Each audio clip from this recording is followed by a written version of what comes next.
Hi, Marms here.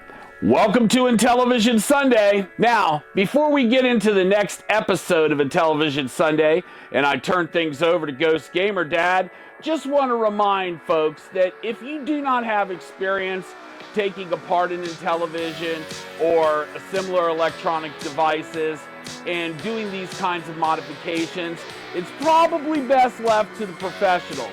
There are multiple sources within the Intellivision community that are recommended of known modders who can help you out should you want to undertake a project like this. So let's turn things over to GamerGhostDad and give him the wheel.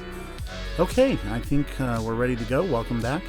While I was looking for my other video connections and hooking everything up, I found the gold disc that fell off. It just sticks with double stick tape. I actually ordered a new set of these. We'll get this looking as nice as we can. Get those controllers going because they are very nice controllers, and we'll talk more in the next stage when we clean them. But I think we're ready to go for our test recording, so we can do a before and after later at the end of the project. I have my AST-C Plus here, getting ready to turn on, and I've configured it to go to channel 3. I've turned off any noise reduction so we can get a fair comparison, a nice clean signal. And we should have our static turn on here. Everyone remember static? I certainly don't miss it. I miss dial tones. I've always enjoyed the dial tones. And let's turn it on. And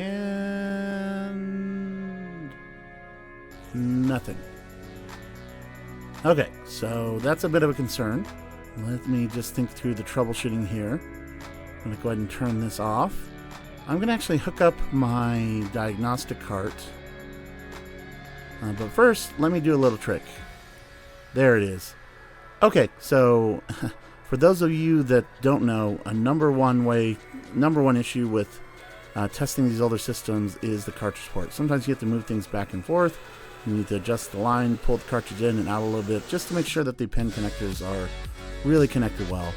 I had that problem even when I had this console as a young man. You just have to sometimes adjust the cartridge to get it to work.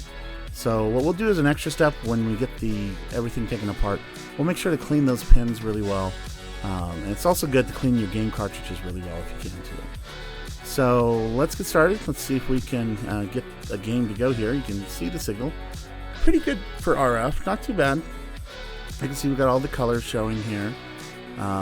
Unfortunately, doesn't look like our controller is responding. So let me turn things off here and turn it back on again.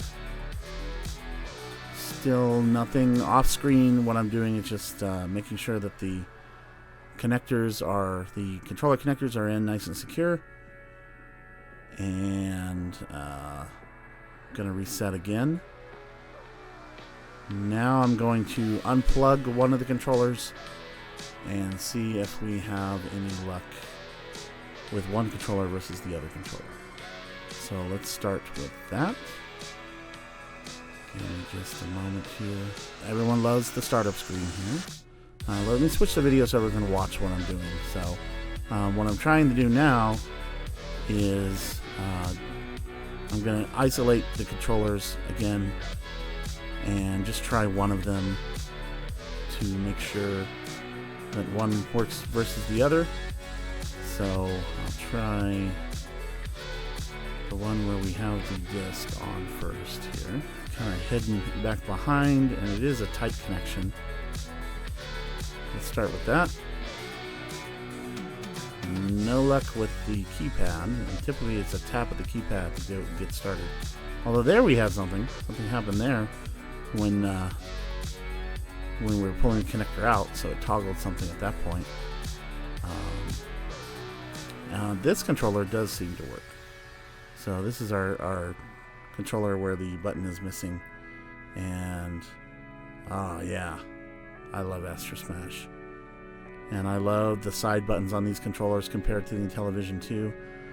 The design for the Intellivision 2 just had a very thick plastic that is not flexible. This has almost a membrane feeling, almost a flexible plastic on the side buttons, just like the Intellivision 1 controller does as well. So So, again, pretty good signal for RF. Not too bad. This is going to be a good capture for us to compare to. Let me pull this off. Enjoy some old school static and switch back to our other view here. I'm actually going to load up a diagnostic card from my BackBit now. So turn this on, and it goes right into the comparison screen. So let's do diagnostic on this controller. Looks like player 2 is on port 1, so that's kind of interesting. But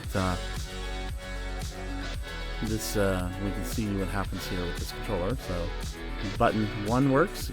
1, 2, 3, 4, 5, 6, 7, 8, 9. Clear. Enter 0. We have our 16 unique directions. Buttons on the side work. Left, right. Let's try connecting the second controller.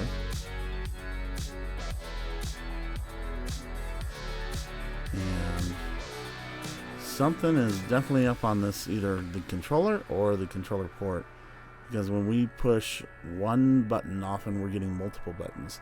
So either something is shorted out on the cable itself, or we're making connections. The membrane is causing multiple connections to happen at once. Either dirt or grime or something else is in there. But there's something up with this controller for sure. But what we'll really try to do is at least get one controller working really, really well, and kind of take it from there on what we'd like to do. So I think our next step, just after going through the test here, let me do some other tests as we walk through.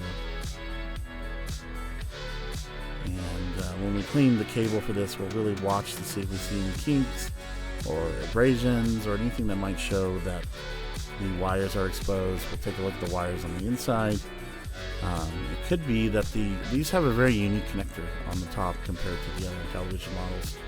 It could be that there's something not connecting correctly there. But this controller 1 does work just fine. So let's go through some of the video tests here.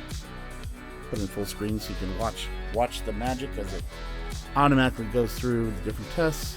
Playing some sounds here, doing some color layering, some mode 2 graphic tests,